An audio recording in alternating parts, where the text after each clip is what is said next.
Hello tout le monde, je vous retrouve ce soir pour faire l'avant-course de la Classica San Sebastián, la très grande classique espagnole du calendrier World Tour. Avec 211 km pour près de 4000 mètres de dénivelé positif, c'est une classique à l'avantage des punchers grimpeurs.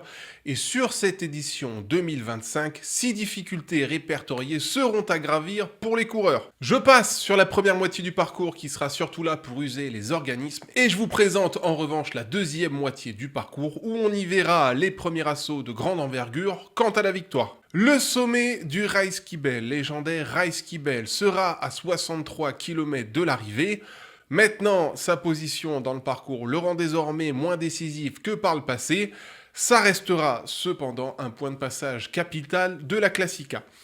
Et puis, après le Reiskibel, les choses se décideront d'abord dans Erlaïtz, 4 km à 10,6% de moyenne, sommet à 42 km de l'arrivée.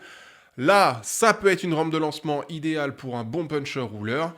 Et si un petit groupe est encore ensemble au sommet d'Erlaïtz, après, tout se jouera dans le mur de Murgil, 2 km à près de 10% de moyenne, en sachant que les derniers hectomètres avoisineront les 20%. Dans ce mur, la route sera très étroite, les basques seront très nombreuses sur le bord de la route. Si on veut attaquer ici, il faudra être extrêmement bien placé au pied. Dans le cas contraire, ça risque de faire bouchon. Je le répète, mais dans les derniers hectomètres, on ne pourra pas avoir deux coureurs de front. Et donc, le placement sera capital pour celui qui pense avoir les jambes d'attaquer. Théoriquement, au sommet du mur, on peut imaginer qu'un coureur aura fait la différence sur ses adversaires directs. Si ce n'est pas le cas, ce sera explication en tout petit comité à San Sebastián. Et là, ce sera charge aux gars encore présents de faire parler leur pointe de vitesse pour s'imposer sur cette édition 2025. Ok, côté météo, ce sera a priori une journée très agréable pour faire du vélo. Beau temps, partiellement couvert, peu ou pas de pluie, entre 15 et 20 degrés. En revanche, il faudra garder un œil sur le vent. Vent de nord-nord-est en fin d'après-midi, ça veut dire vent de côté du sommet d'Erlaïtz jusqu'à Murgil. Ça peut avoir son influence quant au mouvement de course.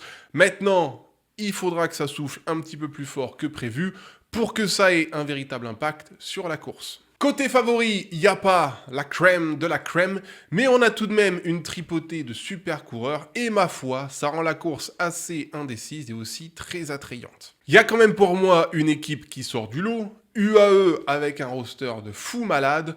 De mon point de vue, Del Toro, Ayuso, Arrieta, Jan Christen et Pavel Sivakov ont cette classique dans les jambes. Arrieta et Del Toro marchent très fort en ce moment, mais m'est d'avis que Juan Ayuso sera la carte protégée aux côtés de Del Toro. Lidl Trek va également présenter un roster très quali, Quinn Simmons, Giulio Ciccone et Mathias Kielmose. Je dis fortement attention à Captain America Quinn Simmons. Pour les deux autres, ce sera assez incertain. Giulio Ciccone est en reprise et Mathias Kielmose reste sur un abandon au tour après une mauvaise chute, donc à voir pour le Danois et pour l'Italien. Autre roster intéressant, Red Bull avec Giulio Pellizzari, Maxime Van Rils et Primoz Roglic. Mais là encore, à l'image de Lidl, c'est assez indécis. Pellizzari est en reprise, Van Rils n'est pas à plein potentiel cette saison. Et dans le cas de Primoz Roglic, ça devrait être quitte ou double. Je suis très curieux de voir ce que fera Red Bull demain. Et surtout, je suis extrêmement content de voir Primoz au départ de la Classica. Et enfin, dernier roster qui me paraît très solide au départ, ce sera Bahreïn. Peyo Bilbao est chez lui, ça sera grosse pancarte. Les Italiens Caruso et Tiberi seront en reprise. Et puis nous aurons aussi la présence de Lenny Martinez. S'il est là, j'imagine qu'il a donné des garanties cette semaine au sein de sa structure. Si Lenny est en forme, le dernier mur est totalement taillé pour lui, donc à suivre. Et si Lenny, je vais aller un peu plus loin, si Lenny est avec les meilleurs après Erlaïtz, je mets un petit billet sur lui quant à sa présence sur le podium à San Sebastián. Bien, je vous parle de Lenny. Côté français, justement, au-delà de Lenny Martinez, Romain Grégoire de Groupama, Aurélien Parépin de Decathlon et peut-être Louis Barré d'Intermarché seront de la partie. À voir pour Louis Barré, c'est pas encore certain. Je ne sais pas s'il a bien récupéré ses chutes du Tour de France. Et dans le cas de Romain Grégoire, sur le papier, ce devrait être demain notre meilleure chance. Et enfin, j'en termine avec les petites individualités que j'ai pointées à droite, à gauche. Je dis attention à Pablo Castrillo de Movistar, même si son Tour de France n'a pas été exceptionnel. Je dis attention à Nelson Paoles d'IF, lui aussi ce sera grosse pancarte. À Tige Benoît de Visma.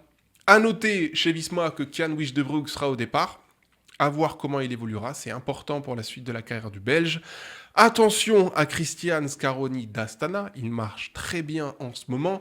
À Tibor Del Grosso d'Alpecin, à Andrew Auguste d'Ineos. Et enfin, attention à Oscar Only de Picnic et à Tobias Johannesson d'Uno-X. À voir comment l'un et l'autre auront récupéré de leur très gros Tour de France. À noter dans cette liste de favoris que je n'ai pas parlé de Marc Hirschi, le tenant du titre.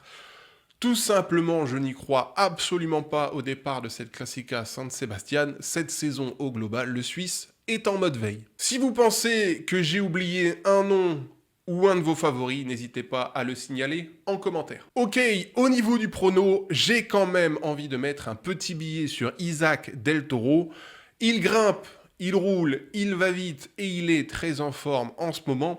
Son équipe est également ultra solide. Je pense qu'Igor Arrieta va en surprendre plus d'un demain.